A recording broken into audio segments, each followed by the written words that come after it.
focus on the future. That means that you focus on what will happen in the future, because it will be your future as well. Things will not go on like they always have gone on.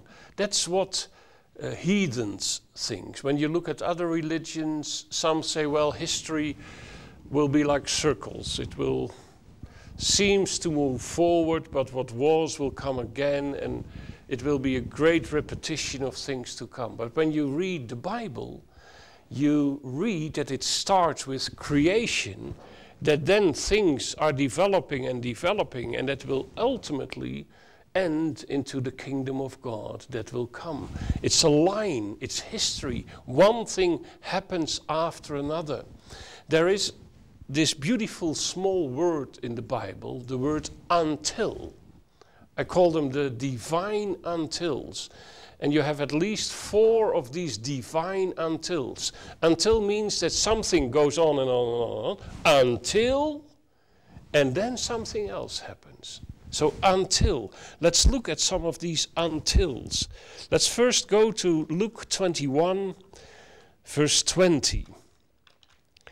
It's one of the passages where Jesus, the great prophet, speaks about the future. Here he's talking about Jerusalem and the destruction of Jerusalem. How the Romans will come, destroy the city and the temple, that the Jews will be taken captive, that they will be sold as slaves in the slave market, and it actually happened.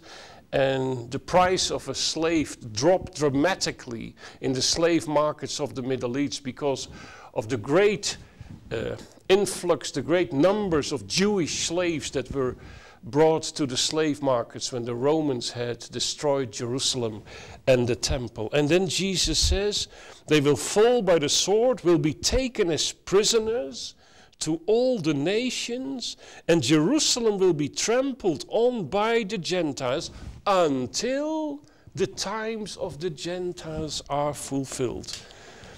And it happened. The Jews were taken as prisoners to Rome, and they were spread all over the globe. And Jerusalem was trampled upon by the nations. And throughout the centuries, many nations has trampled on Jerusalem.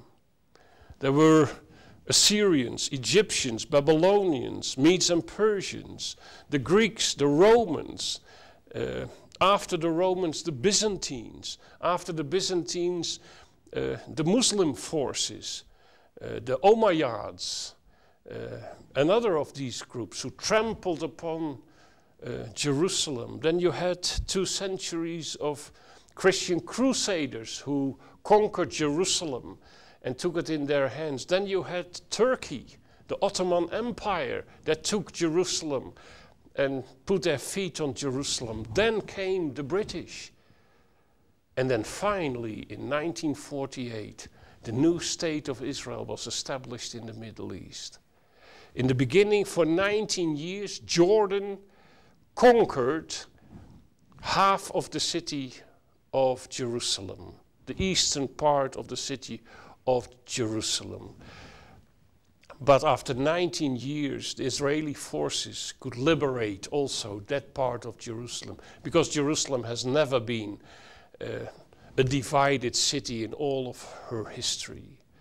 And then when they liberated Jerusalem in 1967, then many people said, well, that means that the end of the times of the Gentiles has come, because now the city of Jerusalem is one, and Israel is in control. And Jesus prophesied that Gentiles would trample on Jerusalem until the times of the Gentiles be fulfilled.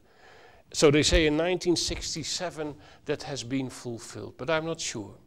Because what makes Jerusalem to Jerusalem? It's the center of Jerusalem. It's Mount Zion. It's where once the temple stood. It's where God says, I will make my name dwell there. Today there are standing 2 mosques, and it's forbidden for Jews to go there and pray. So the times of the Gentiles over Jerusalem are not over yet, but they will be over when the great Prince of Peace will come to Jerusalem and will establish his kingdom to the ends of the earth.